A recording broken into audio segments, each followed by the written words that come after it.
TNPSC இந்திய தேசிய இயக்கம் ப்ரீவியஸ் இயர் கொஷின் பார்த்துடலாம்.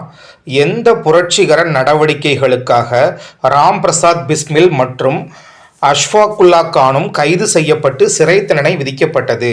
ஆப்ஷன் ஏ சிட்டகாங் ஆயுத கிடங்கு மீதான தாக்குதல், ஆப்ஷன் பி காகோரி சதி வழக்கு, ஆப்ஷன் சி லாகூர் சதி வழக்கு, ஆப்ஷன் டி மத்திய சட்டப்பேரவையில் புகைக்குண்டு வீசியதற்காக.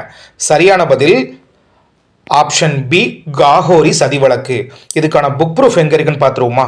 10ஆம் வகுப்பு சோசியல் சயின்ஸ் புத்தகம் லெசன் 8, அதாவது காந்தியன் ஃபேஸ்ன்னு கொடுத்துருப்பாங்க. சரிங்களா?